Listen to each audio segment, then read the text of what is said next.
श्री शिवाय नमस्तुभ्यं। सोमवती अमावस्या हमारे जीवन को फलित करने वाली, सुख देने वाली, आनंद देने वाली, हम उसका लाभ अवश्य लें। जो बच्चे पढ़ने में कमजोर हैं या कोई विद्या के लिए किसी एग्जाम में बैठ रहे हैं, गवर्नमेंट की एग्जाम में बैठ रहे हैं और बच्चे उस एग्जाम में पास नहीं हो पा रहे हैं या निकल नहीं पा रहे हैं, या कोई टीचिंग के लिए, बैंकिंग के लिए आप अप्लाई कर रहे हो, नहीं हो रहा है, निवेदन है 2 स्वस्तिक आपको बनाना है। कितने स्वस्तिक बनाना है? 2 स्वस्तिक। एक स्वस्तिक कुंकू का पीपल के पेड़ पर बनाना है आपको।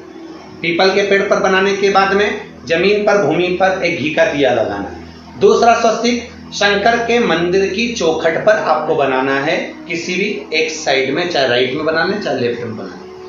शंकर के मंदिर पर जो स्वस्तिक बनाओगे वो पहले पीपल के वृक्ष के बनाना है। पीपल के वृक्ष के बनाने के बाद में शंकर के मंदिर में शाम के समय आप जाकर स्वस्तिक बना सकते हैं। दोपहर से लेकर शाम तक कभी भी स्वस्तिक बनाएं और एक घी का दिया। बस इतना याद रखना, पीपल के पेड़ के नीचे जो स्वस्तिक बनाओगे वहां जो घी का दिया लगेगा उसमें गोल बत्ती लगेगी, फूल बत्ती लगेगी। शिव मंदिर की चौखट पर जो दिया लगाओगे उसमें 2 बत्ती लगेगी, लंबी वाली, लंबी बत्ती 2 लगेगी घी की। वो बत्ती आपको शंकर के मंदिर पे दिया कहां रखना है? जहां स्वस्तिक बनाओगे उसी के ऊपर 2 बत्ती का दिया लगाओगे। उस समय पर दिए का जो बत्ती है उसका मुख अपनी ओर होना चाहिए और भगवान शंकर की चौखट पर प्रणाम कर कर, निवेदन कर कर, नमन कर कर आप आइए। आपके जीवन में सफलता प्राप्त होगी। आप जिस चीज की कोचिंग कर रहे हो, जिस चीज में उतरना चाहते हो, आपको वह फल प्राप्त हो। निवेदन, जिस व्यक्ति को रोग बहुत हो, चाहे शुगर हो, बीपी हो, या घुटने में दर्द हो, कमर में दर्द हो, या बहुत कष्ट का जीवन निकल रहा हो, यहां तक कैंसर जैसी भी बीमारी यदि आपको है, तो ये सोम पुष्प को छोड़ना मत, सोम की अमावस्या को मत छोड़ना। निवेदन है आप एक पात्र जल जिसमें पीला चंदन, पात्र के जल में एक कलश में जल लीजिएगा, उसमें पीला चंदन घोल लीजिए। पीला चंदन घोलकर उसमें थोड़ी सी काली मिर्ची पीस कर मिला लीजिए।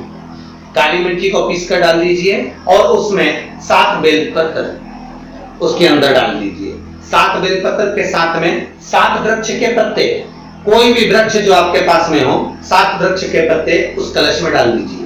घर से निकलते समय पूरे घर का भ्रमण करते हुए जिस व्यक्ति को रोग बहुत है उस व्यक्ति का स्पर्श कराते हुए वो जल शंकर भगवान के ऊपर समर्पित कर कर, थोड़ा सा जल बचाकर, पत्तियां सब शिव जी को चढ़ाकर, थोड़ा सा जल बचाकर शंकर की देहली पर चढ़ा दी, चौखट पर, भगवान शंकर के शिवलिंग की चौखट पर समर्पित कर, शिवलिंग की चौखट पर समर्पित कर कर उसी जल जो आपने देहली पर चढ़ाया है उसी जल का भाग थोड़ा सा कटोरी में 1 चम्मच के बराबर लेकर आइए। जो व्यक्ति बीमार है उसके शरीर पर उसको छींटा दीजिए। 3 बार छींटा देना है, सुबह, दोपहर और शाम। उसके बाद में बाबा विश्वनाथ से प्रार्थना करिए। शाम के समय घर के बाहर एक घी का दिया अवश्य लगाइए। मुझे पूर्ण उम्मीद है सोमवती अमावस्या रोग मुक्त करेगी, अधिक फल आपको प्रदान करेगी, सुख का अनुभव कराएगी, आपके जीवन का कल्याण करेगी। और निवेदन, खाली ना जाता कोई, खाली ना जाता कोई, दर से तुम्हारे मैं भी खड़ी हूँ नहीं बाहें पसार, मैं भी खड़ा हूँ नहीं बाहें पसार अपने